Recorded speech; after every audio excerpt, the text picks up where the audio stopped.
Okay, let us now see more concepts of matrices. पहला जो आपको समझना है इसमें, that is minors and cofactors of a matrix. Cofactors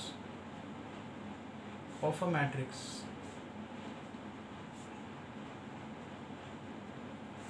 तो let's say we are given a matrix. Example ही ले लेते हैं. तो यहाँ पे एलिमेंट्स है 3, 1, 4, 0, 2, -1 एंड यहाँ पे है 1, -3, 5. तो इसका माइनर्स निकालते हैं. माइनर्स को हम लोग यूजुअली m इस अल्फ़ाबेट से रिप्रेजेंट करते हैं. तो M11 11 मतलब कौन सा एलिमेंट होता है? फर्स्ट रो फर्स्ट कॉलम, ये एलिमेंट. तो इसका माइनर क्या होगा? आपको इसका रो इसका कॉलम एलिमिनेट करना है, छोड़ देना है और बचे हुए एलिमेंट्स को लिखना है. ये 4 एलिमेंट्स बच गए तो इनका डिटर्मिनेंट निकालो. So 2 -3 -1 5. This is equal to 5 2 = 10 -3 which is 7. उसके बाद M12 निकालेंगे हम लोग. M12 कौन सा एलिमेंट होता है? फर्स्ट रो सेकेंड कॉलम, मतलब ये एलिमेंट. तो इसका आपको माइनर निकालने के लिए इसका रो इसका कॉलम छोड़ दो. तो 0 1 -1 5 ये बच गया. तो 0 1 -1 5. इसका डिटर्मिनेंट निकालो. 5 × 0 0 minus sign. 1 × -1 -1 which is equal to 1. M13 कौन सा एलिमेंट होता है? फर्स्ट रो थर्ड कॉलम, ये एलिमेंट. इसका माइनर निकालने के लिए इसका जो रो है इसका कॉलम छोड़ दो. तो 0 1 2 -3 बच गया. तो 0 1 2 -3.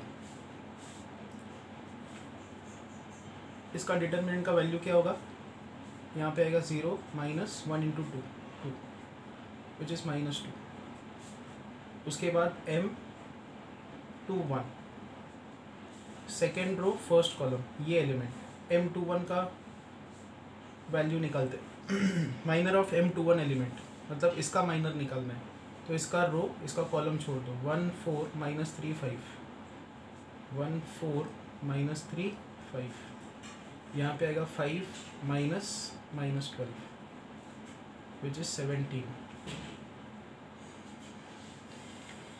नेक्स्ट इज M31 मतलब थर्ड रो फर्स्ट कॉलम का एलिमेंट, ये एलिमेंट. तो इसका माइनर क्या होगा? इसका रो इसका कॉलम छोड़ दो. 1 2 4 -1. तो विच इज इक्वल टू इसका डिटर्मिनेंट का वैल्यू क्या होगा? -1 × 1 -1 -4 2 = 8. This is -9.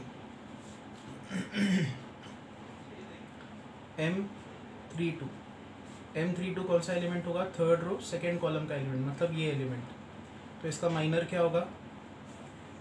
इसका रो इसका कॉलम छोड़ दो. तो 3 0 4 -1 3 0 4 -1. इन दोनों का प्रोडक्ट -1. फिर आएगा माइनस इन दोनों का प्रोडक्ट 0 विच इज़ -3. M33 मतलब ये एलिमेंट. तो इसका माइनर क्या होगा? डिटर्मिनेंट ऑफ इसका रो इसका कॉलम छोड़ दो. 3 0 1 2 3 0 1 2 3 × 2 6 -1 × 0 0 विच इज़ 6. तो हमारे पास सारे एलिमेंट के माइनर्स आ गए. M11 M12 M13 M21 M22 हमने स्टिल नहीं निकाला है. M22 मतलब सेकेंड रो सेकेंड कॉलम का एलिमेंट, ये एलिमेंट. तो इसका माइनर कैसे निकालेंगे? इसका रो इसका कॉलम छोड़ दो. तो 3 4 1 5 ये बच गया. सो 3 4 1 5. इसका डिटर्मिनेंट का वैल्यू हम लोग निकालेंगे. 5 3 = 15 -4 विच इज़ 11. तो इसका माइनर निकाल लिया. इसका हो गया, इसका हो गया. M21 हो गया, M22 हो गया. अभी M23 मतलब ये एलिमेंट. इसका माइनर आपको इसका रो इसका कॉलम छोड़ना है, तो 3 1 1 माइनस 3 ये एलिमेंट्स बन जाएंगे। तो इसका वैल्यू क्या होगा, -9 -1 विच इज़ -10। M31 ये भी हमने निकाल दिया, इसका भी माइनर हो गया। M32 इसका भी माइनर हो गया, एंड फिर M33। सो 9 एलिमेंट्स होंगे, 1 2 3 4 5 6 7 8 9 सारे एलिमेंट के माइनर्स आ गए। तो this is how you calculate a minor. बस आपको हर एलिमेंट पे जाना है, उसका रो उसका कॉलम छोड़ना है, बच्चों एलिमेंट्स का डिटर्मिनेंट निकालना है। अब आते हैं कोफैक्टर पे। कोफैक्टर्स अगेन यही डिटर्मिनेंट हम लोग लेते हैं, या यही मैट्रिक्स लेते हैं हम लोग। तो इट इज़ 3 1 -4 नहीं 3 1 4, उसके बाद था 0 2 -1 1 -3 5। अभी कोफैक्टर्स पे आते हैं। Cofactor usually capital alphabet A इससे रिप्रेजेंट किया जाता है। तो पहले इस पे आते हैं, A11 इसका कोफैक्टर होगा -1 / 1 + 1। जो भी यहाँ पे 1 1 दिख रहा है उसको ऐड कर देना है आपको। और डिटर्मिनेंट ऑफ माइनर, इसका माइनर निकालना है। इस एलिमेंट का माइनर क्या होता है, इसका रो इसका कॉलम छोड़ दो, तो 2 -3 -1 5। -1 का स्क्वायर विच इज़ 1, तो उसको हम लोग लिखेंगे नहीं। 5 2 = 10 -3 × -1 is 3 विच इज़ 7। ये कोफैक्टर है 3 का। A12 -1 / 1 + 2 डिटर्मिनेंट ऑफ 1 2 मतलब ये फर्स्ट रो सेकेंड कॉलम, तो इसका माइनर हमको लिखना है 0 -1 1 5। -1 का क्यूब -1, 5 × 0 0, फिर आएगा माइनस साइन, 1 × -1 -1। यहाँ पे भी -1 है और यहाँ पे +1, दिस इज -1। A13 माइनर और कोफैक्टर में इतना ही फ़र्क है, ये तो माइनर जैसा ही है, ये माइनर ही है। आगे बस आपको -1 ये इंडेक्स ऐड करना है 1 + 3। डिटर्मिनेंट ऑफ 1 3 मतलब कौन सा एलिमेंट, ये एलिमेंट होता है, तो इसका माइनर आपको लिखना है यहाँ पे। सो 0 2 1 -3 -1 / 4 है यहाँ पे विच इज़ 1, ये इंटू ये 0, फिर आएगा माइनस साइन, 1 × 2 2 विच इज़ -2। तो इन तीनों का हमने कोफैक्टर निकाल दिया। अब हमको 0 का कोफैक्टर निकालना है। तो ये कौन से नंबर पे आता है, इसका पोजीशनिंग क्या है, it comes in second row first column. तो second row first column A21 which is -1 / 2 + 1 determinant of, इसका रो इसका कॉलम छोड़ देंगे 1 4 -3 5 which is -1 / 3 which is -1, 5 × 1 is 5, -4 × -3 -12, this is -17। Next A21 हो गया, ये वाला एलिमेंट हो गया। अब A22, सो A22 का कोफैक्टर होगा -1 / 2 + 2 डिटर्मिनेंट ऑफ, तो इसका रो इसका कॉलम छोड़ देंगे 3 4 1 5 3 4 1 5, यहाँ पे आएगा 5, -1 / 4 is 1, 5 3 = 15 -4 which is 11। Next element आएगा ये A23, सो A23 का कोफैक्टर होगा -1 / 2 + 3 डिटर्मिनेंट ऑफ, आपको इस एलिमेंट का रो इसका कॉलम छोड़ देना है, तो 3 1 1 -3 ये आएगा 3 1 1 -3 which is -1 / 5 which is -1, -3 × 3 -9, -1 × 1 is 1, so this is +10। A23 हो गया, अब आएगा A31। A31 मतलब ये एलिमेंट। A31 का डेफिनेशन क्या होगा, -1/3+1। डिटर्मिनेंट ऑफ, आपको इसका रो इसका कॉलम छोड़ना है, 1 4 2 -1। यहाँ पे आएगा 1 4 2 -1 which is -1/4 which is +1। -1 into 1 is -1, -4 2s are 8 which is -9। A32 which is -1/3+2। Determinant of A32 मतलब ये एलिमेंट, तो इसका रो इसका कॉलम छोड़ेंगे, 3 0 4 -1 ये आएगा।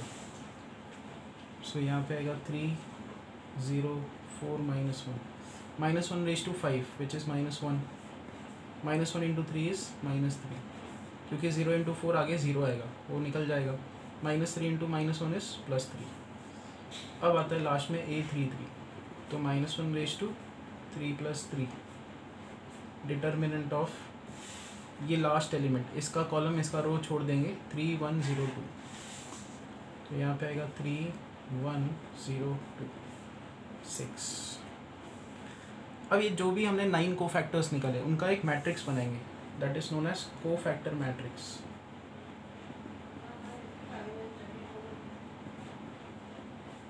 कोफैक्टर मैट्रिक्स में यहाँ पे आएगा A11 A12, सबके कोफैक्टर्स हम लोग लिखेंगे, A13 A21 A22 A23 A31 A32 A33।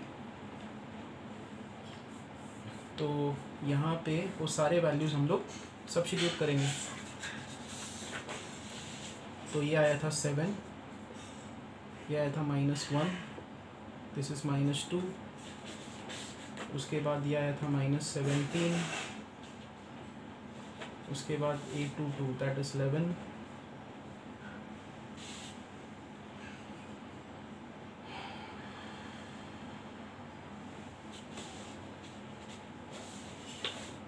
A23 that is 10, A31 -9, A32 3, A33 6. This is the cofactor matrix. Okay, and now comes a new term, that is adjoint. Adjoint of a matrix. Adjoint क्या होता है, cofactor का transpose. ये जो cofactor matrix आपने निकाला उसका transpose. तो डेफिनेशन में यहाँ पे लिख देता हूँ, adjoint इस कोफैक्टर मैट्रिक्स का ट्रांसपोज। तो इसका ट्रांसपोज क्या होगा, 7 -1 -2 -17 11 and 10 -9 3 6। तो हमारे पास तीन चीज़ें आ गई। पहले हमारे पास ए मैट्रिक्स था, फिर हमने उसका कोफैक्टर मैट्रिक्स निकाला, और फिर हमने उसका एडजॉइंट निकाला, एडजॉइंट ऑफ ए। एडजॉइंट क्या होता है, इसका ट्रांसपोज। ये तीन टाइप के मैट्राइसेस बहुत इंपॉर्टेंट है, प्रॉपर्टी है, ये ऐसा ही नहीं है, इन मैट्राइसेस को ऐसे ही नहीं जनरेट किया, इनका एक खासियत है। तो खासियत क्या है, ये देखो, ए मैट्रिक्स को अगर आप उसके एडजॉइंट के साथ मल्टीप्लाई करोगे तो आपको मिलेगा determinant of A into identity. अभी हम लोग करके देखेंगे। हमारे पास ए मैट्रिक्स आया 3 1 4 0 2 -1 एंड 1 -3 5। हमने एडजॉइंट ऑफ ए निकाला, उसको भी लिख देते हैं। तो इनका अब हम लोग प्रोडक्ट लगाएंगे यहाँ पे, दिस इज इक्वल टू, देखो फर्स्ट रो फर्स्ट कॉलम से मल्टीप्लाई होगा, डॉट प्रोडक्ट के जैसे अगर आप लगाओगे यहाँ पे 7 3 यहाँ पे आएगा 21 -1 -8। ये फर्स्ट रो सेकेंड कॉलम के साथ मल्टीप्लाई होगा, यहाँ पे आएगा -51 + 11 + 40। ये रो इस कॉलम के साथ मल्टीप्लाई करेंगे तो यहाँ पे आएगा -27 + 3 + 24। फिर ये सेकेंड रो फर्स्ट कॉलम से मल्टीप्लाई करेंगे, यहाँ पे आएगा -2 + 2। इसको सेकेंड कॉलम से मल्टीप्लाई करेंगे, यहाँ पे आएगा 22 - 10। सेकेंड रो को थर्ड कॉलम से मल्टीप्लाई करेंगे, यहाँ पे आएगा 6 - 6। ये थर्ड रो को फर्स्ट कॉलम से मल्टीप्लाई करेंगे, 7 + 3 - 10। इसको सेकेंड कॉलम से मल्टीप्लाई करेंगे, यहाँ पे आएगा -17 -33 +50, और फिर इसको थर्ड कॉलम से मल्टीप्लाई करेंगे तो यहाँ पे आएगा -9 +30। तो अब कैलकुलेट करके देखो यहाँ पे टर्म्स क्या आते हैं। यहाँ पे आएगा 12, यहाँ पे देखो 0, यहाँ पे भी 0 0 12 0 0 0 12 को बाहर निकाल दो तो यहाँ पे आएगा 1 0 0 0 1 0 0 0 1। और ये ए मैट्रिक्स था, ये एडजॉइंट ए हमने निकाला, उनका प्रोडक्ट क्या आ रहा है 12 इंटू आइडेंटिटी। अभी 12 आता है क्या डिटर्मिनेंट, इसका देखते हैं। तो इस मैट्रिक्स का डिटर्मिनेंट देखते हैं। डिटर्मिनेंट ऑफ 3 1 4 0 2 -1, यहाँ पे है 1 -3 5। इसको हम लोग एक्सपांड करते हैं अलॉन्ग फर्स्ट कॉलम, तो 3 इंटू इट्स को फैक्टर, यहाँ पे आएगा 3 इंटू 5 2 ज़ा 10 -3। फिर 0 इंटू इट्स को फैक्टर कैंसिल आउट होगा, यहाँ पे आएगा +1 इंटू इट्स को फैक्टर -1 -8 विच इज़ 3 इंटू 7, यहाँ पे आएगा -9।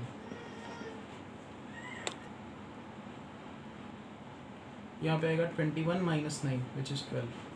तो आ रहा है 12 ए का डिटर्मिनेंट है। सो दस verified A into adjoint of A is determinant of A into identity. बहुत इंपॉर्टेंट रिलेशन है, एक्सटेंसिवली हम लोग इसको यूज़ करेंगे। अब प्रॉपर्टीज़ ऑफ एडजॉइंट भी है, वो मैं एक अलग वीडियो उसके ऊपर बनाऊंगा। अभी हम लोग एक अगले टॉपिक पे जाते हैं इसके, that is inverse of a matrix. Inverse of a matrix.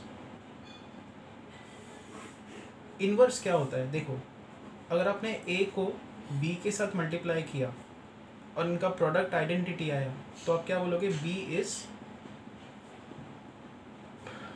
Inverse of A. Even when A into B का प्रोडक्ट आइडेंटिटी आता है तो हम लोग ए को भी बोल सकते हैं it is inverse of B. Usually ऐसे लिखा जाता है, A into A inverse, inverse को ऐसे लिखा जाता है इज इक्वल टू आइडेंटिटी। ऐसे भी लिखा जा सकता है, A inverse into A is identity.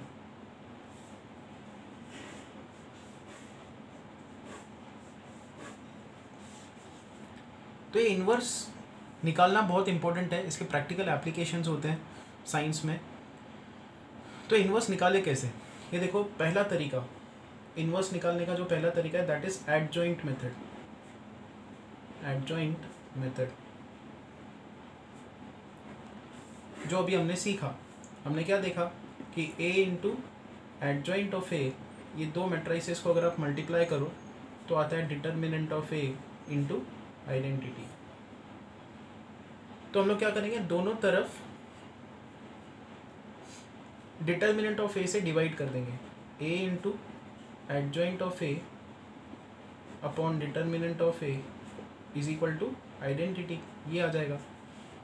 तो ये एक मैट्रिक्स हुआ, ये दूसरा मैट्रिक्स हुआ, इन दोनों का प्रोडक्ट आइडेंटिटी आ रहा है।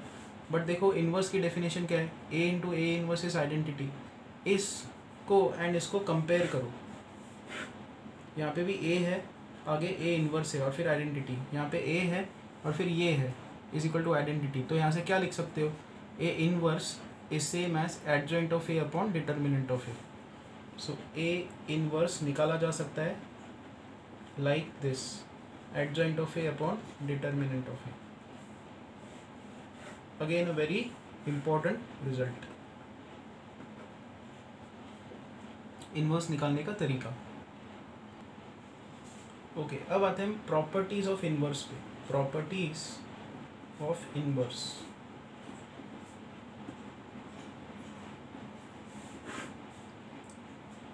तो पहला प्रॉपर्टी ये है कि इनवर्स ऑफ अ मैट्रिक्स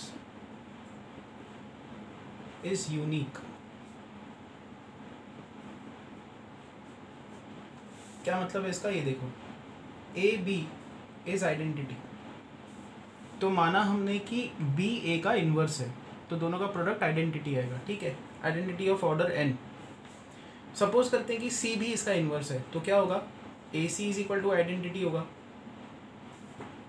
हमने अज्यूम किया कि बी और सी दो अलग इन्वर्स है ए के, ठीक है, तो ए बी भी आइडेंटिटी होगा, ए सी का प्रोडक्ट भी आइडेंटिटी होगा।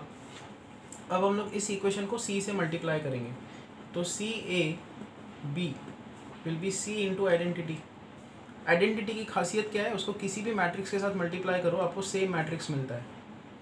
अब देखो ए और सी आइडेंटिटी है, तो सी ए का प्रोडक्ट भी आइडेंटिटी होगा, क्योंकि सी ए का इन्वर्स है तो ए भी सी का इन्वर्स होगा, तो सी ए भी आइडेंटिटी होगा। अब यहाँ पे आते हैं, देखो सी ए बी, यहाँ पे हम लोग इन दोनों टर्म्स को ग्रुप कर देंगे, सी ए बी। ये मैट्रिक्स का एक प्रॉपर्टी है कि आप ये जो ब्रैकेट्स है उसको एसोसिएट कर सकते हो। यहाँ पे हमने एसोसिएटिव लॉ लगाया है, ये ब्रैकेट को हमने सी ए के साथ लगा दिया, ओके। अब देखो सी ए आइडेंटिटी है, तो identity into B is equal to C आएगा। आइडेंटिटी को बी के साथ मल्टीप्लाई करोगे तो आपको बी ही मिलेगा, B into B is equal to C. क्या हुआ यहाँ पे कि बी भी अगर ए का इन्वर्स है, सी भी ए का इन्वर्स है, तो कंपलसरी बी और सी को सेम होना ही पड़ेगा। मतलब किसी एक मैट्रिक्स का जो इन्वर्स है वो यूनिक है। एक ही मैट्रिक्स के दो अलग इन्वर्स आपको नहीं मिल सकते। एक मैट्रिक्स का एक ही इन्वर्स होगा, एक मैट्रिक्स का यूनिक इन्वर्स होता है। ये पहला प्रॉपर्टी है। अब आते हैं सेकेंड प्रॉपर्टी पे। सेकेंड प्रॉपर्टी जो आपको ध्यान में रखना है, that is A B the whole inverse is B inverse A inverse. ये जो सेकेंड मैट्रिक्स है वो फर्स्ट नंबर पे आ जाएगा, फर्स्ट मैट्रिक्स सेकेंड नंबर पे, और दोनों पे इन्वर्स लग जाएगा, ठीक है। ये आपको याद रखना है। ये ट्रांसपोज के जैसा ही है, A B the whole transpose क्या लिखते हैं हम लोग, B transpose A transpose. Third property, ये सब बहुत इजीली प्रूवेबल आइडेंटिटीज़ है। आपको सैम्पल मैट्रिसेस लेना है, लेफ्ट हैंड साइड कैलकुलेट करना है, राइट हैंड साइड कैलकुलेट करना है, और देखना है कि दोनों सेम आते हैं कि नहीं। थर्ड, ए इनवर्स का transpose is same as A transpose का इनवर्स। नेक्स्ट जो आपको ध्यान में रखना है, ए इनवर्स मैट्रिक्स का इनवर्स निकालोगे तो आपको फिर ए मिल जाएगा। नेक्स्ट प्रॉपर्टी जो आपको ध्यान में रखना है, it is this, A raise to K. एक ए मैट्रिक्स को के टाइम्स मल्टीप्लाई किया और उसका इनवर्स आपको निकालना है। So it is same as A into A के टाइम्स रेज टू -1। फिर हम लोग इन्वर्स का प्रॉपर्टी लगाएंगे कि बहुत सारे मैट्रिसेस मल्टीप्लाइड है और उसका इन्वर्स निकालना है। तो जो लास्ट वाला मैट्रिक्स होगा उसका इन्वर्स होगा, जो सेकेंड लास्ट यहाँ पे मैट्रिक्स होगा उसका इन्वर्स होगा, फिर मल्टीप्लाई होते जाएंगे और फिर इसका इन्वर्स, फिर इस सेकेंड मैट्रिक्स का इन्वर्स, फर्स्ट मैट्रिक्स का इन्वर्स। खैर यहाँ पे सब मैट्रिसेस सेम है, बट इन्वर्स ऐसे अप्लाई होता है। लास्ट के मैट्रिक्स से स्टार्ट करना होता है, उसका इन्वर्स, सेकेंड लास्ट का इन्वर्स, एंड जाते जाते फर्स्ट मैट्रिक्स का इन्वर्स यहाँ पे आता है। सो यहाँ पे क्या दिख रहा है आपको, दिस इज ए इन्वर्स के टाइम्स मल्टीप्लाइड है, ये के टाइम्स के मैट्रिसेस है। तो ये जो है ए रेज टू के और इन्वर्स, उसको इंटरचेंज किया जा सकता है। इन्वर्स अंदर आएगा, के बाहर, ठीक है। अब एक और चीज़ आपको जो ध्यान में रखनी है वो ये है, हमने अभी इन्वर्स का डेफिनेशन निकाला, A inverse is adjoint of A upon determinant of A. तो ए इन्वर्स एग्जिस्ट करने के लिए क्या कंडीशन है, एग्जिस्ट करने के लिए कंडीशन ये है कि डिटर्मिनेंट ऑफ ए, ये denominator should not be zero. A inverse exist कब करेगा, determinant of A should not be zero. और अगर डिटर्मिनेंट ऑफ ए जीरो हुआ तो आप क्या लिखोगे, A inverse does not exist.